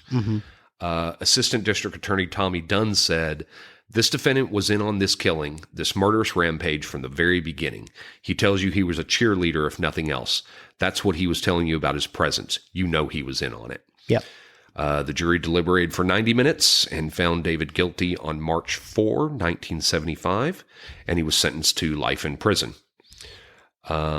David served his life sentence at the Terrell unit near Rocheron, Texas, dying of COVID-19 on May 28th, 2020. Yeah, I found that to be out of Terrell, at the Terrell unit?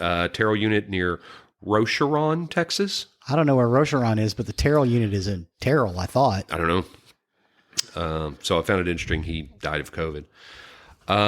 Dean and his accomplices are known to have killed a minimum of 28 teenagers between September 1970 and August 1973, but it is suspected there are many more.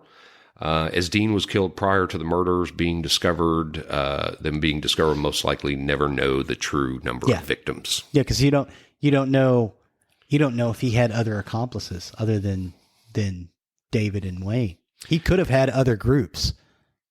Maybe, but everything seemed to focus on those two. So I don't know. He may have just had them enough in his grasp that I mean, you could be right. You could be right. Who knows? Because I mean, he was a wackadoo. Yes, he was.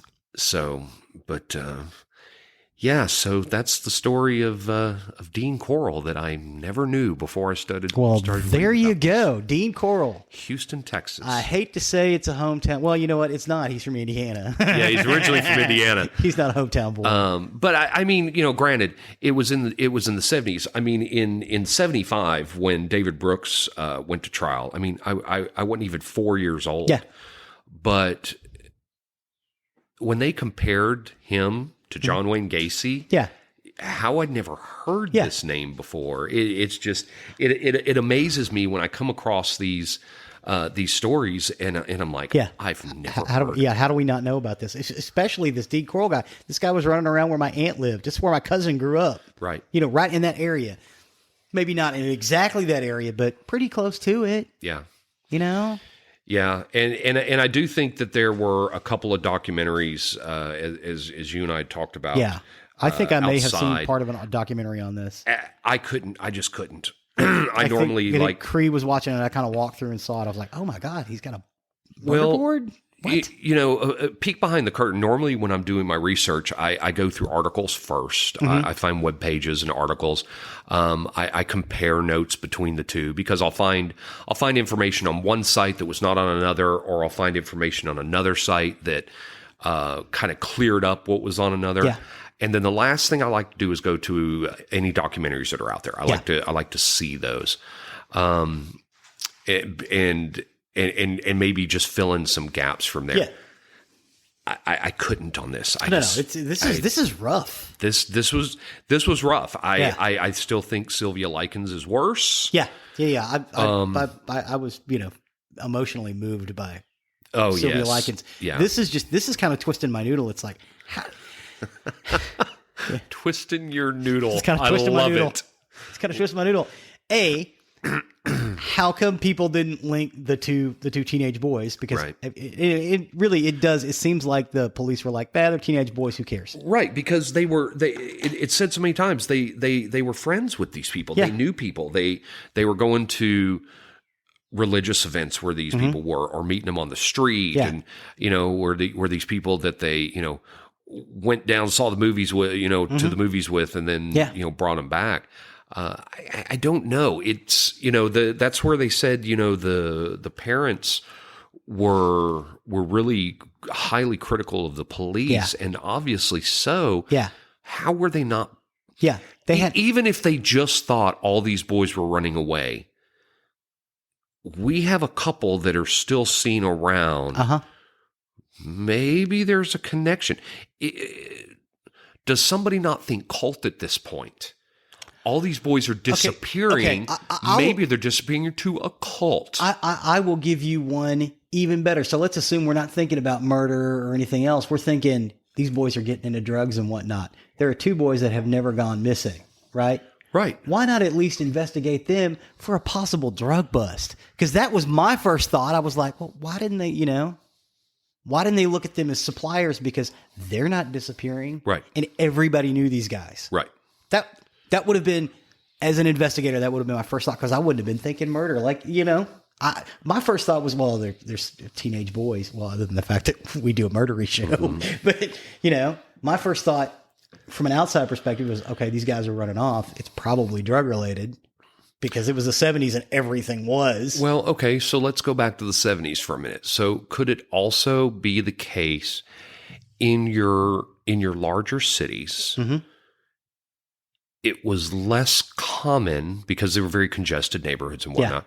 It was less common for parents to personally know the friends of their children. Yeah. Because if you remember right, in the 70s, let's talk summer when school's out.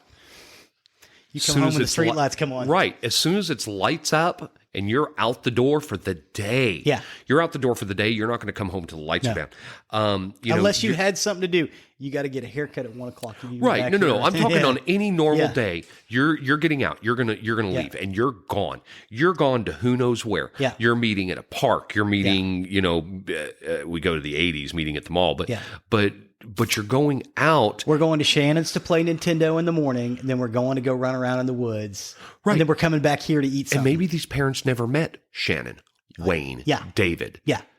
They were just told these are people's house we're going to, because back then parents just let them go. Yeah. Just go have fun. We brought you to a safe neighborhood so you could do this. Right.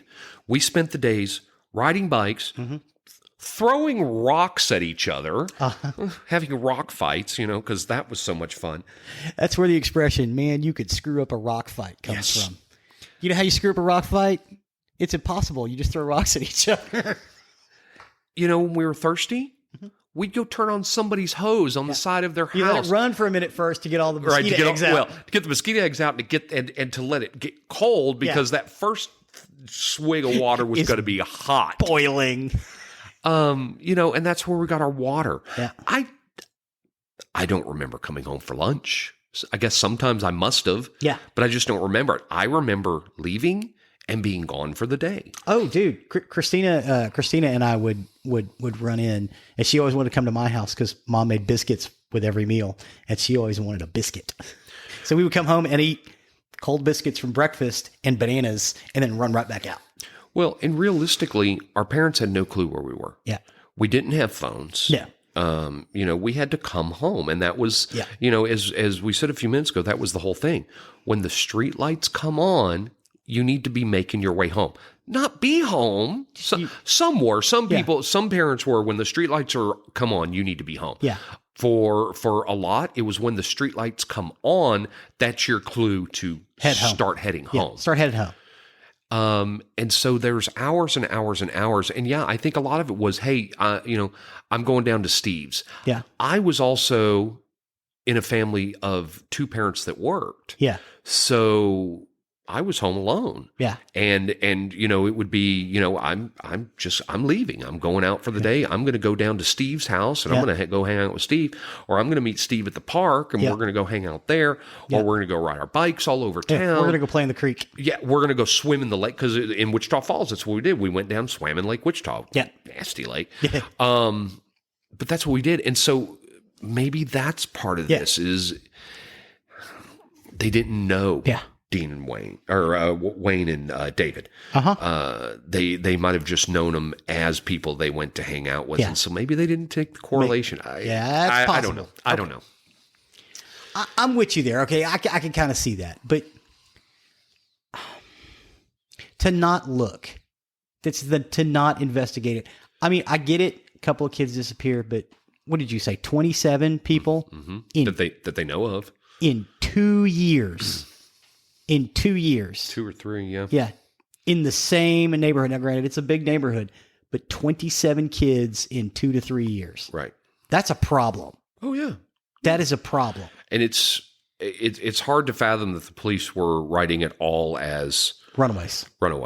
That's just absolutely hard to fathom. Yeah. So I don't know. I mean, we of course won't solve it here, but No, and I'm sure all of the police who investigate them are now comfortably dead or in nursing homes or retired or anything. Who knows? We're not talking about the Houston police of today. No, very different. Oh, excuse me. So sorry. But so that's the whole story of Dean Corll. So Corll. Thanks for coming along the ride with me there. Sure. You can unbuckle your seatbelt now and relax a little bit. Thanks. I'm kind of sad now. Yeah. Once again, we get to leave off with the sad. Little light side, little dark side. But thanks for joining me on this journey. Yeah, that was actually really fascinating and good. I have this information now. Well, I will be closing this file and getting it away. And now it can go away. Now it doesn't have to live in your head. No, it does not have to live in my head anymore. which a lot of these do. And, I've got so much research that, as we try to keep these going, get episodes ahead before we go live, which is why, we're back in the Wayback Machine. Yes. While we put these out. Podcast time machine. Podcast Wayback Machine. Oh, yeah. Podcast Wayback Podcast Machine. Wayback.